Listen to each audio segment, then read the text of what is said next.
નમસ્કાર વાચક મિત્રો, આજે તારીખ 2 ઓગસ્ટ 2025ના રોજ અમે આપના માટે લઈને આવ્યા છીએ દેશ દુનિયાના સૌથી મહત્વપૂર્ણ અને તાજા સમાચારોનું વિશ્લેષણ.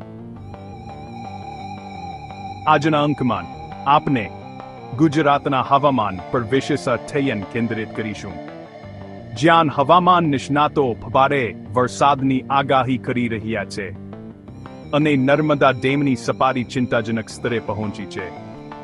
આ સાથે અમે રાષ્ટ્રીય અને આંતરરાષ્ટ્રીય સ્તરે થઈ રહેલા મોટા ફેરફારો પર પણ પ્રકાશ પાડીશું, જેમાં નાણા મંત્રાલય દ્વારા રજૂ થનારું નમૂન સરો આવકવેરા બિલ, ભારત અને અમેરિકા વચ્ચેના સંરક્ષણ સોદામાં આવેલો પૂચીતો વળાંક, વૈશ્વિક વેપાર પર અમેરિકન ટેરિફની અસરો જેમ ગંભીર વિષયોનો સમાવેશ થાય છે. આજના સમાચાર માત્ર માહિતી જ નહીં, પરંતુ આવનારા સમયની દિશા પણ સૂચવે છે. આજના દિવસની શરૂઆત ગુજરાત માટે વરસાદી માહોલ સાથે થઈ છે. એક તરફ જ્યાં ખેડૂતો અને સામાન્ય નાગરિકો રાહતનો શ્વાસ લઈ રહ્યા છે, ત્યાં બીજી તરફ નીચાણવાળા વિસ્તારોમાં પૂરનો ભય પણ તોડાઈ રહ્યો છે. અમે તમને સરદાર સરોવર ડેમની વર્તમાન સ્થિતિ અને તંત્ર દ્વારા કરવામાં આવેલી તૈયારીઓ વિશે વિગતવાર માહિતી આપીશું. આ ઉપરાંત ગુજરાતમાં સીએનજીના ભાવમાં થયેલો વધારો સામાન્ય માણસના બજેટ પર કેવી અસર કરશે? જૂની પેન્શન યોજના માટે કર્મચારીઓ દ્વારા કરવામાં આવી રહેલું આંદોલન કે દિશામાં જઈ રહ્યું છે, તેની પણ ઊંડાણપૂર્વક ચર્ચા કરીશું. દરેક સમાચારને સરળ અને સ્પષ્ટ ભાષામાં રજૂ કરવાનો અમારો પ્રયાસ હશે, જેથી તમે દરેક મુદ્દાને સરળતાથી સમજી શકો. આર્થિક જગતમાં બડી મોટી ઉથલપાથલ જોવા મળી રહી છે. ભારતનું ઉત્પાદન ક્ષેત્ર મજબૂત વૃદ્ધિ નોંધાવી રહ્યું છે, જે દેશના અર્થતંત્ર માટે એક સકારાત્મક સંકેત છે. જો કે ભારતીય શેર બજારમાં તાજેતરમાં જોવા મળેલો થાતારો રોકાણકારો માટે ચિંતાનો વિષય બન્યો છે. આ બધાની વચ્ચે અમદાવાદ શહેરના જાહેર પરિવહન ક્ષેત્રે એક સારા સમાચાર છે, જ્યાં એએમટીએસ દ્વારા નવી ડબલ ડેકર બસો શરૂ કરવામાં આવી રહી છે, જે નાગરિકોને વધુ સારી સુવિધા પૂરી પાડશે. અમે આ તમામ સમાચારોના દરેક પાસાને આવરી લેવાનો પ્રયત્ન કરીશું, જેથી તમને સંપૂર્ણ અને સચોટ ચેતન મળી રહે. આજના આ વિશેષ અહેવાલમાં અમે તમને માત્ર સ્થાનિક અને રાષ્ટ્રીય જ નહીં, પરંતુ આંતરરાષ્ટ્રીય ઘટનાઓથી પણ માહિતગાર કરીશું.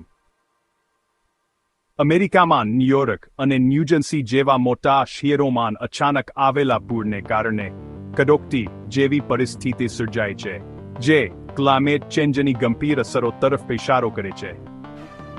આ ઉપરાંત અમેરિકા દ્વારા વિવિધ દેશો પર લાદવામાં આવેલા નવા ટેરિફની વૈશ્વિક વેપાર પર શું અસર થશે, તેનું પણ વિશ્લેષણ કરીશું.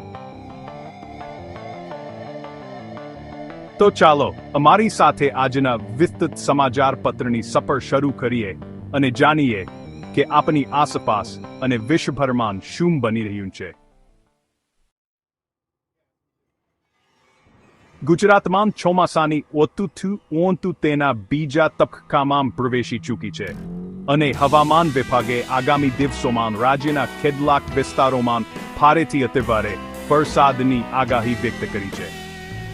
જાણીતા હવામાન નિષ્ણાત આંબાલાલ પટેલે જણાવ્યું છે કે 2 થી 4 ઓગસ્ટ દરમિયાન દક્ષિણ ગુજરાત અને સૌરાષ્ટ્રના દરિયાકાંઠાના જિલ્લાઓમાં વરસાદનું જોર વધી શકે છે. ખાસ કરીને વલસાડ, નવસારી, સુરત, ગીર સોમનાથ, જૂનાગઢ અને અમરેલી જિલ્લામાં ભારે વરસાદની સંભાવના છે. આ ઉપરાંત પરેશ ગોસ્વામી જેવા અન્ય હવામાન શાસ્ત્રીઓનું પણ માનવું છે કે 17 ઓગસ્ટ પછી રાજ્યમાં વરસાદનો વધુ એક શક્તિશાળી રાઉન્ડ આવી શકે છે, જે ખેતી માટે ફાયદાકારક સાબિત થઈ શકે છે. ભારતીય હવામાન વિભાગ એટલે કે IMD દ્વારા પણ ગુજરાત સહિત મહારાષ્ટ્ર, ગોવા અને પશ્ચિમી ભાગના રાજ્યો માટે ઓરેન્જ એલર્ટ જારી કરવામાં આવ્યું છે. IMDના જણાવ્યા અનુસાર અને 7 ઓગસ્ટના રોજ બંગાળની ખાડીમાં સર્જાનારા લો પ્રેશર સિસ્ટમના કારણે ગુજરાતમાં વરસાદી સિસ્ટમ ફરી સક્રિય થશે, જે મધ્ય અને ઉત્તર ગુજરાતના વિસ્તારોમાં પણ સારો વરસાદ લાવી શકે છે. આ આગાહીને પગલે રાજ્યના ડિઝાસ્ટર મેનેજમેન્ટ વિભાગે તમામ જિલ્લા કલેક્ટરોને સતર્ક રહેવા અને નીચાણવાળા વિસ્તારોમાં જરૂર પડ્યે રાહત અને બચાવ કામગીરી માટે તૈયાર રહેવા સૂચના આપી છે. માછીમારોને પણ દરિયો ખેડવાની સલાહ આપવામાં આવી છે. વરસાદની આ આગાહી વચ્ચે રાજ્યની જીવાદોરી સમાન સરદાર સરોવર નર્મદા ડેમની સપાટી ચિંતાજનક સ્તરે પહોંચી ગઈ છે. ઉપરવાસ બાહ્ય પ્રદેશમાં થયેલા ભારે વરસાદને કારણે નર્મદા ડેમમાં પાણીની સતત અને ભારે આવક થઈ રહી છે, જેના કારણે ડેમની સપાટી સીધમાં પ્રથમ વહેત તેના વોર્નિંગ લેવલને પાર કરી ગઈ છે. હાલમાં ડેમની જળ સપાટી 132 મીટરની આસપાસ નોંધાઈ છે.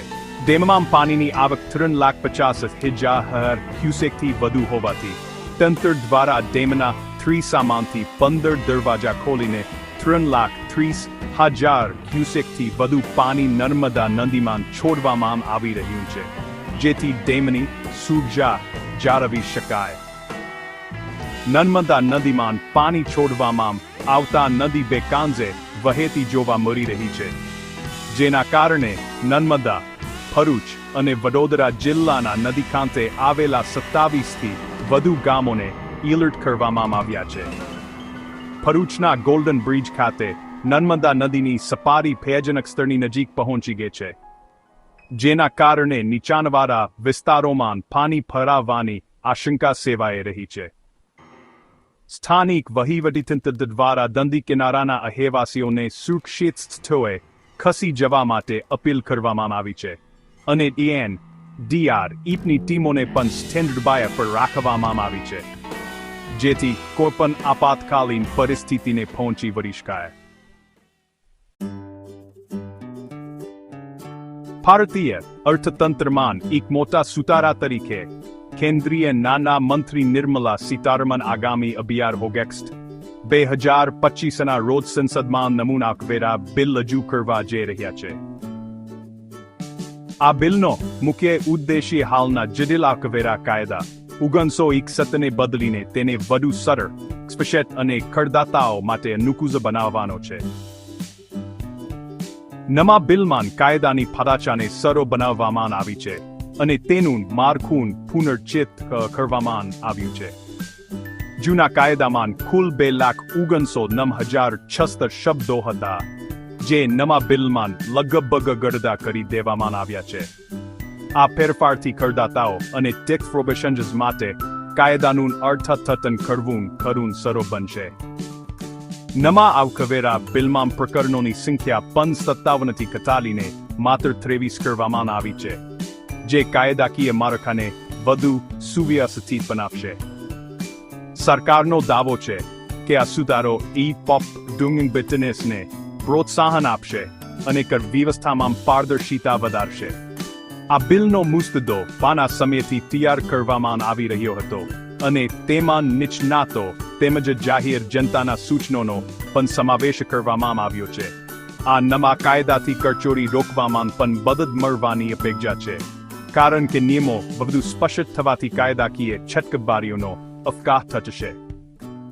ઉદ્યોગ જગત આ સુધારાને આશાભરી નજરે જોઈ રહ્યું છે. આર્થિક મોરચે એક અન્ય સકારાત્મક સમાચાર છે કે ભારતના ઉત્પાદન ક્ષેત્રે જુલાઈ 2025માં મજબૂત વૃદ્ધિ નોંધાવી છે. S&P ગ્લોબલ દ્વારા જાહેર કરાયેલ મેન્યુફેક્ચરિંગ પર્ચેસિંગ મેનેજર્સ ઇન્ડેક્સ એટલે કે PMI જુલાઈ મહિનામાં 69.1